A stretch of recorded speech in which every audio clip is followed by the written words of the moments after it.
Hey folks, it's me, Ghost Critic. I'm here again for another week, and the DC 52 kicks off what I call properly.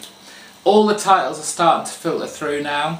Obviously I can't manage to pick up every single one, so I've got 3 reviews of the issues of the new 52 I picked up. But before we get to those, let's shake it up a little bit. Pick of the week straight away. And oh, it was so worth it. It's Morning Glories. It's issue 12. And seriously, this is very good. Very good. Nick Spencer is clearly a huge fan of Lost. The similarities, the kind of homage kind of elements of Morning Glories and the comparisons to Lost are undeniable. It's all about the twists, the turns, who do you trust, where the hell are you, where the hell is this going? It's like question after question after question. This is like season 1 and 2 of Lost when it was really, really good and you were absolutely hooked on the show. Like, I am hooked on this title. I am not going to spoil any of this for you. All I'll say about it is this week we have the guidance counsellor and how she copes with our bunch of new inmates, shall we say. And the start of this, you are just like, you should have seen it coming. You really should have seen this coming. But just reading it and it gradually being revealed, you're like, well, of course. Well, of course. Anyone who's reading this will realise what I mean. Seriously, you need to be picking this up. Any other title that would be doing what Nick Spencer's been doing, I would be so annoyed. The whole kind of one story, one issue for one character, kind of backup story. They've been doing this month after month after month. If it'd been anything else, I would have dumped this title ages ago. But Nick Spencer, he teases you, he tantalises you. Please, you're missing out if you're not picking this up. Fantastic. Pick of the week without a shadow of a doubt. From Marvel, and the only Marvel title I picked up, and didn't we just review this like a week ago? It's The Punisher, it's issue 3, still amazing work by Rucker, no problem there.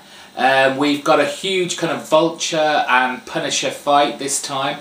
In the sky of all places, not exactly the most natural element for Frank Castle there, but it is done so well.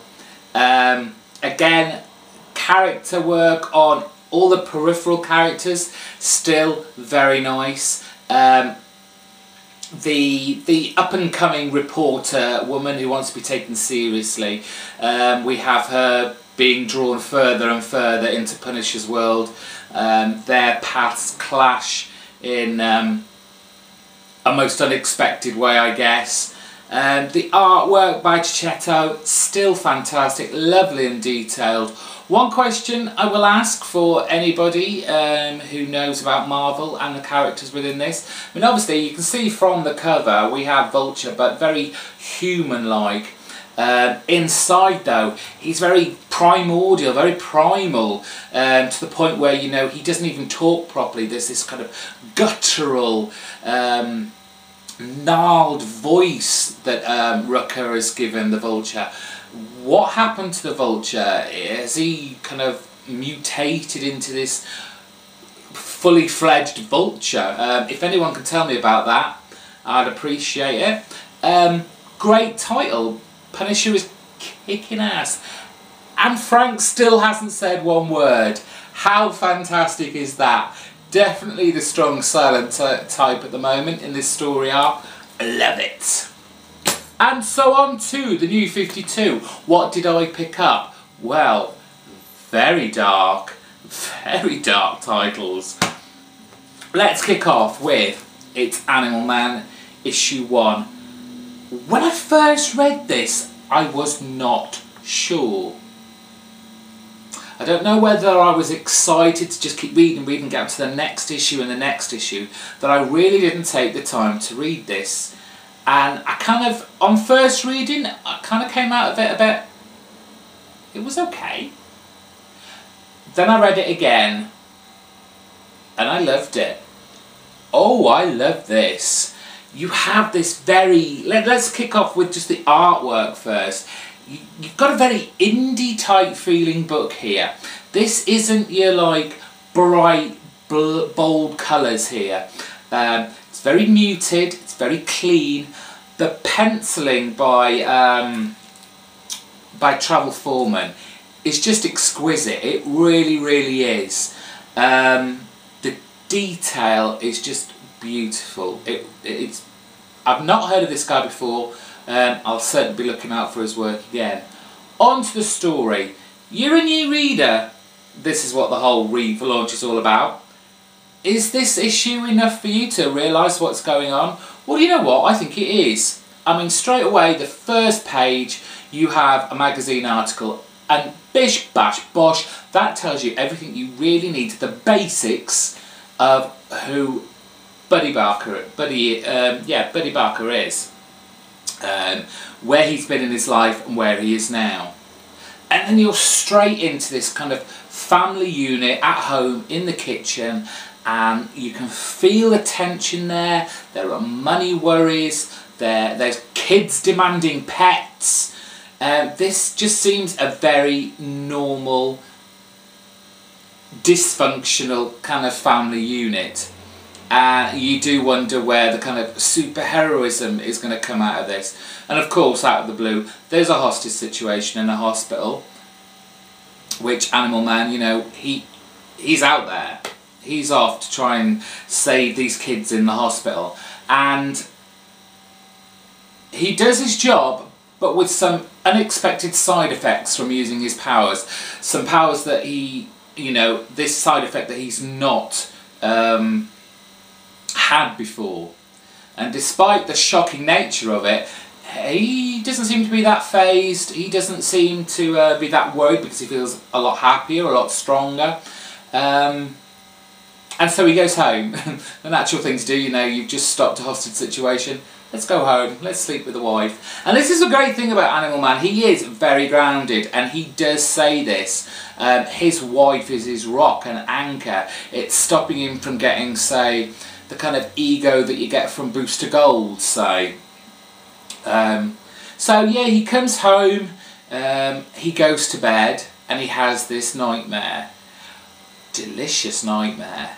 It goes from like this very, like I said, this clean, crisp, muted colour of kind of his real life, to this stark black and white nightmare, bar the blood, the reds of his dream. And he has his kids there, and it's all very horrific. And of course, your villains here, the Hunters 3. And if that wasn't bad enough, right at the end, you know, we were saying about kids demanding pets. Well, one of his kids does get some pets, but in rather a grotesque way. This is a fantastic first issue. I will say it's very, very good. It's what I hoped for with this title. It's one of the few titles that I was really, really looking forward to. And Jeff Lemire has not disappointed. Look forward to much, much more of that. What else? Detective Comics, Batman Detective Comics, issue 1. Now, with this, it's kind of, I don't know anyone else who felt the same way, but it all seemed very, very familiar.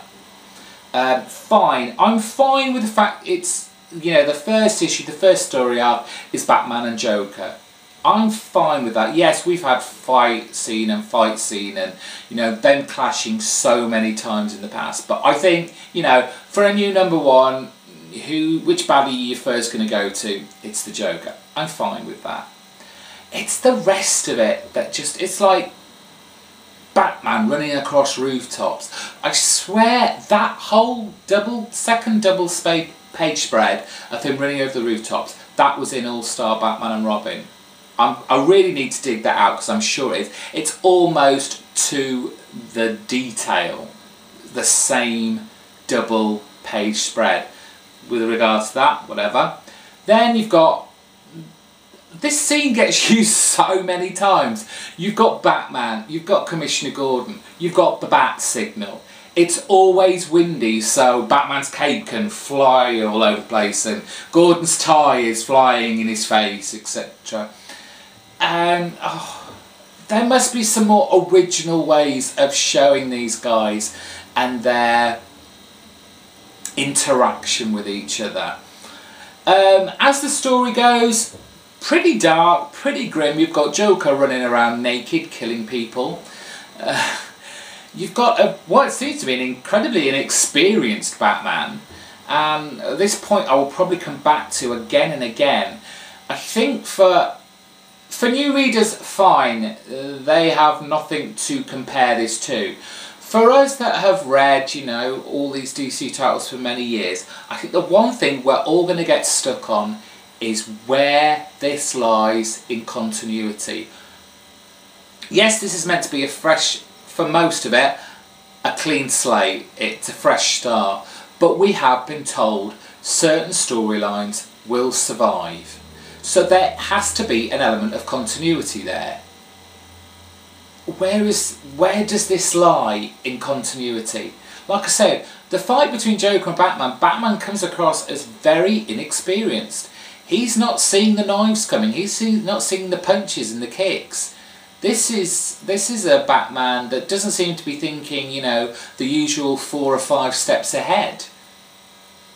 And then of course we have the grotesqueness of the last scene. Ooh. This is just kind of regular DCU. This isn't like DC Dark titles like Animal Man. This is just like your regular D.C.Universe. The big superheroes. Pretty dark. It was okay. I will expect more. Everyone always shouts about, you know, Batman Detective Comics. I hope it's good and it gets better because I love Batman. I mean, what's wrong with Batman? Let's just hope, you know, Tony Daniels can do some justice to it.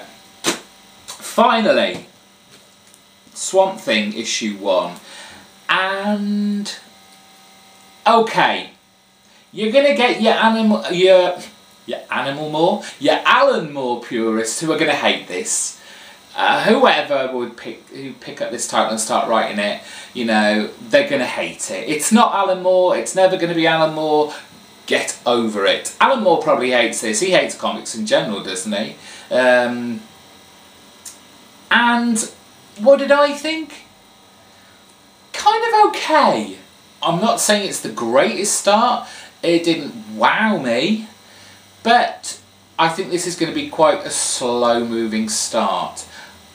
Everyone raves about Scott Snyder. I think he's adequate at the moment. At first I did think I'd picked up the wrong book. You start off with Superman, Batman, Aquaman, a whole double spread of these guys, and I'm thinking, have they put the wrong comic inside it? Look at the cover. Yeah, it is Swamp Thing. But as you go on, what you find is there's these animals dying in great numbers, and obviously, you know, on land, in the air, in the sea, hence Superman, Batman, Aquaman's, you know, appearances here. And for some reason Superman thinks, I've got to go and find Alec Holland. He'll know all about this. He'll be able to sort something out. But, you know, Alec Holland is hiding away. He's trying to hide from everything, you know. He is a guy who was this amazing botanist, scientist botanist, and he's got this kind of serum, gas, growth serum, but he knows the effects of it. He knows in the wrong hands. So he's gone and hid himself as a carpenter. He's supposedly disposed of this serum so it can't be used. And all this time he still has these memories of Swamp Thing, you know. He describes himself, you know, he was this monster. He remembers being in love with a white-haired woman. Obviously, this is Abby. And while all this is going on, you have over in Arizona some whirlwind of redness. And I'll get back to that red in a minute. But it's picking up all these fossil bones, and they're all converging into this huge ugly monster, and the monster has powers over these humans. It all just seems a little bit confusing and messy at the moment. The idea of this redness, are we getting our first kind of crossing over of titles between you know, Swamp Thing and Animal Man, Swamp Thing being the green, and Animal Man being the red. So, and of course Swamp Thing arrives on the last panel of the last page. It was okay. The artwork, honestly, Yannick Paquette, was kind of bland. It didn't really throw me into the story. An attempt at the kind of floral psychedelia type thing occurred, but I just kind of, facial expressions for the most part were pretty bland. I don't think when Superman came on the scene his facial expression changed once. So for the #1 comic that I was really looking forward to, and that was Swamp Thing, slightly disappointed. And that was it. That's my comics for the week. Hope you enjoyed my reviews. Leave some comments down there. If you're not subscribed, do that somewhere up there. And believe me, you will be wanting to be subscribed to me very, very soon.